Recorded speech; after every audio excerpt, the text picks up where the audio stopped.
સુરતે મુંબઈને overtake કરી નાખ્યું છે રફ ડાયમંડની આયાતની અંદર.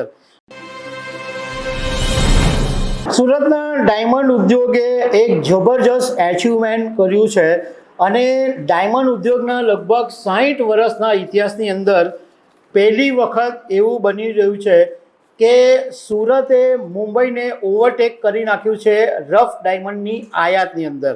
અને હવે ડાયમંડ કટિંગ અને પોલિશિંગમાં તો સુરત નંબર 1 છે જ, પરંતુ હવે ડાયમંડ ટ્રેડિંગમાં પણ નંબર 1 બની ગયું છે. અને હજુ એક વસ્તુ બાકી છે અને એ છે પોલિશ ડાયમંડનું એક્સપોર્ટ. તો પોલિશ ડાયમંડના એક્સપોર્ટની અંદર કયા હર્ડલ્સ આવી રહ્યા છે, શું કામ અહીંયાથી પોલિશ ડાયમંડનું એક્સપોર્ટ નથી થતું, આ બધા મુદ્દા પર હું તમારી સાથે વાત કરીશ.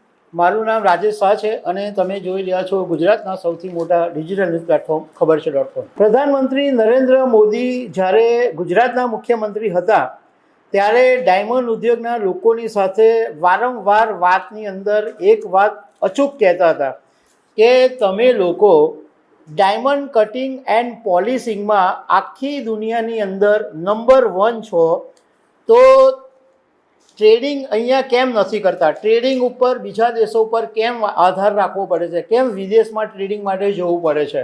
તમે અહીંયા ડાયમંડ કટિંગ એન્ડ પોલિશિંગમાં નંબર 1 છો અને જ્વેલરી બીજો કોઈ દેશ વેચે એવું કેમ?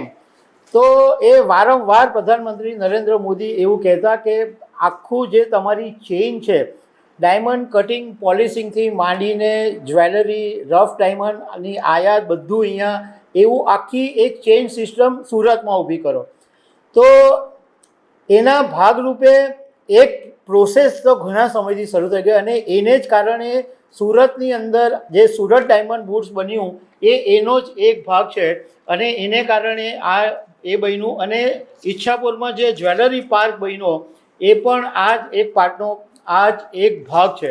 એટલે સુરત હવે થોડા વર્ષોની અંદર આખી એક ચેઇન સિસ્ટમનું નંબર 1 બની જવાનું છે. ડાયમંડ કટિંગ એન્ડ પોલિશિંગમાં નંબર 1, રફ ડાયમંડની સીધી આયાતમાં નંબર 1, પોલિશ ડાયમંડના એક્સપોર્ટમાં નંબર 1 અને ડાયમંડ જ્વેલરીના મેન્યુફેક્ચરિંગમાં પણ સુરત નંબર 1 બનવાનું છે. આમ જોવા જઈએ તો પ્રધાનમંત્રી નરેન્દ્ર મોદીએ જે આહ્વાન કરેલું છે કે જે આ લોકોને વારંવાર વિનંતી કરી છે એમાંથી 50% જ કામ થયું છે. હવે હું તમને થોડી સામાન્ય ભાષામાં સમજ પાડું કે Surat diamond cutting and polishing એટલે સુરતમાં જે રફ ડાયમંડ આવે એ ડાયમંડ અને કટિંગ થાય, પોલિશિંગ થાય, એ આખા ઇન્ડિયા, આખા દુનિયાની અંદર જે 10 હીરા બને, કટિંગ એન્ડ પોલિશિંગ થાય, એમાંથી 9 હીરા સુરતમાં બને એવું કહેવાય. એટલે અહીંયા જ બધું મોટે ભાગનું કટિંગ એન્ડ પોલિશિંગ થાય. ધારો કે બીજે 1% બી હશે તો એ બી હશે ઇન્ડિયાની જ ફેક્ટરી. આટલું અહીંયા ડાયમંડ એન્ડ કટિંગમાં નંબર 1 હતું, પરંતુ એમ છતાં જે રફ ડાયમંડ જેનામાંથી હીરા ઘસવામાં આવે એ રફ ડાયમંડ બીજેથી મંગાવવા પડતા અને એનું જે મેઇન સેન્ટર હતું મુંબઈ. હવે આ લોકોની રફ ડાયમંડ ઘણા બધા કન્ટ્રીઓમાંથી આવે, રશિયાથી આવે, સાઉથ આફ્રિકાથી આવે, બીજા બધા ઘણા બધા કન્ટ્રીઓમાંથી રફ ડાયમંડ આવે. અને રફ ડાયમંડનું અત્યાર સુધીમાં જે સેન્ટર હતું એ સૌથી પહેલાં એન્ટવર્પ હતું. એન્ટવર્પ પછી દુબઈ આવ્યું અને દુબઈથી આ જે હમણાં તાજેતરમાં અમેરિકા અને ઈરાનનું જે યુદ્ધ થયું એને કારણે હવે સીધા જ ડાયમંડ છે એ સુરત આવતા થઈ ગયા છે. આમ તો આની જે પ્રોસેસ છે એ ઘણા વખત પહેલાંથી શરૂ થઈ ગઈ છે. જેમેન જ્વેલરી એક્સપોર્ટ પ્રમોશન કાઉન્સિલના જે આંકડા છે એ 2017-18 સુધીમાં મુંબઈમાંથી $12,890 મિલિયન રફ ડાયમંડ આયાત થતા હતા અને સુરતમાં $5,608 મિલિયન. 2022-23માં આ ચિત્ર બદલાવા માંડ્યું અને સુરતે $13,038 મિલિયન હીરા આયાત કર્યા અને મુંબઈએ $3,078 મિલિયન હીરા આયાત કર્યા. 2025-26ની અંદર સુરતે $8,429 મિલિયન હીરા આયાત કર્યા અને મુંબઈએ $1,960 મિલિયન હીરા આયાત કર્યા. તો એના પરથી આપણને ખબર પડે છે કે મુંબઈ એક જમાનાની અંદર રફ ડાયમંડ ત્યાં આગળ સૌથી વધારે આયાત થતા હતા એને બદલે હવે સીધા સુરત આયાત થવા માંડ્યા અને લગભગ 80% જેટલું જે માર્કેટ છે એ હવે સીધું સુરત પાસેથી આવી ગયું છે. એટલે હવે સુરતની અંદર જ 80% રફ ડાયમંડ આવતા થઈ ગયા છે. ઇમ્પોર્ટ કેમ થવા માંડ્યું એ મેં તમને થોડું કારણ કીધું, પણ થોડું વિસ્તૃતથી કહું કે પહેલાં બહુ વર્ષો પહેલાં એન્ટવર્પનું માર્કેટ હતું કે રફ ડાયમંડ છે તો અહીંયાના સુરતના વેપારીઓ એન્ટવર્પ જાય, ત્યાંથી રફ ડાયમંડ લાવે, અહીંયા કટિંગ પોલિશિંગ કરે અને પછી એક્સપોર્ટ કરે. એ પછી એન્ટવર્પનું માર્કેટ તૂટી અને એ દુબઈમાં શિફ્ટ થઈ ગયું અને અહીંયાથી પછી બધા દુબઈ જતા હતા અને દુબઈથી લાવીને એવી રીતના એક પ્રોસેસ હતી.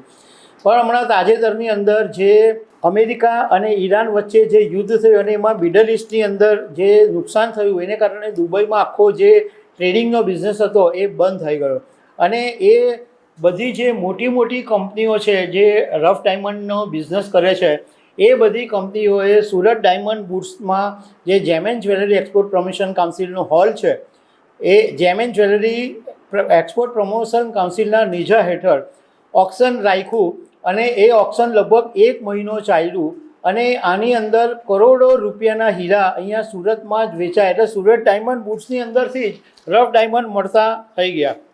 હવે આપણને એવો સવાલ થાય કે આપણે જો રફ ડાયમંડને ઇમ્પોર્ટ કરી શકીએ છીએ તો એક્સપોર્ટ સુરતથી કેમ નથી થતું?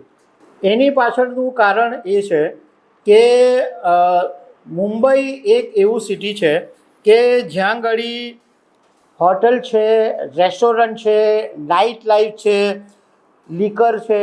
એટલે જે બાયર્સ છે, કારણ કે બાયર્સ તો બધા ફોરેનથી આવે છે, અમેરિકાથી આવે કે બીજા બધા કન્ટ્રીમાંથી આવે, એ લોકો બાયરો છે એ મુંબઈ આવે અત્યાર સુધીનો જે ટ્રેન્ડ છે. અને મુંબઈમાં એમને જે પ્રકારની લાઈફ જોઈએ એ બધું જ ત્યાં મળી જાય છે, કારણ કે મુંબઈ એક ગ્લેમરસ સિટી છે. ત્યાં આગળ બધી જ પ્રકારની ગ્લેમર તમને મળી જાય. એટલે 5 સ્ટાર 7 સ્ટાર હોટલો મળે, ત્યાં આગળ બિંદાસ તમે દારૂ પી શકો છો, આખી રાત રખડવું હોય તો ત્યાં તમે રખડી શકો છો. તો મતલબમાં એક જે નાઇટ લાઈફ કહેવાય એ મુંબઈની અંદર છે. બીજું કે મુંબઈની અંદર એરપોર્ટની એટલે ફ્લાઇટની જે ફ્રિકવન્સી છે એ પણ બહુ બધી છે. એની કમ્પેરિઝનમાં સુરતની અંદર ફ્લાઇટની ફ્રિકવન્સી એટલી બધી નથી અને નાઇટ લાઈફ નથી. અહીંયા આગળ દારૂની વ્યવસ્થા નથી, સુરતમાં ગ્લેમરસ સિટી નથી. આ બધા કારણોને લીધે હજુ આપણે અહીંયાથી એક્સપોર્ટ નથી કરી શકતા. અહીંયા સુરત ડાયમંડ બુટ્સમાંથી એક્સપોર્ટ શરૂ થયું છે, પરંતુ એની રકમ બહુ ઓછી છે. આમ ઓવરઓલ એવું કહેવાય કે આખો જે ભારતનો જેમ એન્ડ જ્વેલરીનો બિઝનેસ છે એ વર્ષે દિવસે 2 લાખ કરોડ રૂપિયાની નિકાસ થાય.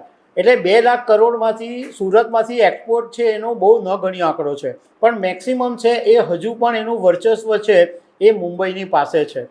હવે આનો ઉકેલ એ છે કે સુરતની અંદર નાઇટ લાઈફ શરૂ થાય, દારૂ મળતું થાય. જેમ ગુજરાત સરકારે ગાંધીનગરના ગિફ્ટ સિટીની અંદર કેટલીક શરતોની સાથે જે દારૂની છૂટછાટ આપી એને કારણે ગિફ્ટ સિટી ધમધમવા માંડ્યું.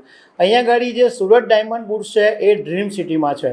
તો ડ્રીમ સિટીમાં આ જો કરવામાં આવે તો આખું જે ડાયમંડનું ચેઇન છે, કટિંગ પોલિશિંગ, ટ્રેડિંગ, જ્વેલરી, બધું જ આખું સુરત આખા વર્લ્ડની અંદર લોકો અહીંયા આવવું જ પડે એવી સિચ્યુએશન ઊભી થઈ શકે.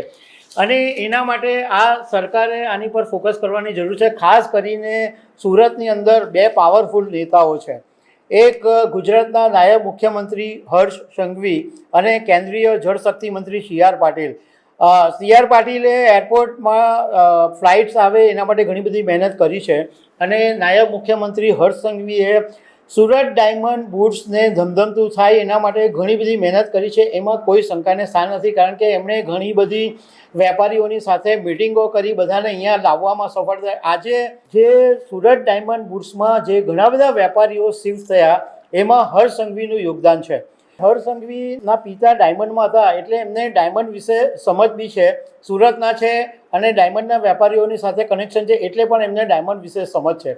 પરંતુ હર્ષ સંઘવી, CR પાટીલ, બધા જેટલા પાવરફુલ નેતાઓ છે, પાવરફુલ વેપારીઓ છે, એ આના માટે જીવ લગાવી દેવો પડશે. આના માટે બધું જ કરવું પડશે કે નાઇટ લાઈફ અહીંયા લાવી દેવાય. અહીંયા ડ્રીમ સિટીમાં જે ફેસિલિટી લીકરની આપવાની હોય, 5 સ્ટાર હોટલની જરૂર હોય, એ બધું જ અહીંયા કરવાની જરૂર છે. તો હર્ષ સંઘવીનું બી નામ થશે, સુરતનું બી નામ થશે, CR પાટીલનું બી નામ થશે, અને સૌથી મોટો ફાયદો તો સુરતને થવાનો જ છે. પણ એક વાત તો નક્કી છે કે આગામી વર્ષોની અંદર સુરતની જે સુરત છે એ આખી બદલાઈ જવાની છે. કારણ કે આવી ઇમેજ બી નહોતી કરી કે રફ ડાયમંડ 80% સીધા હવે સુરત આવતા થાય છે. તો દર્શક મિત્રો, આવી અનેક વાતો સાથે અમે તમને મળતા રહીશું. આભાર.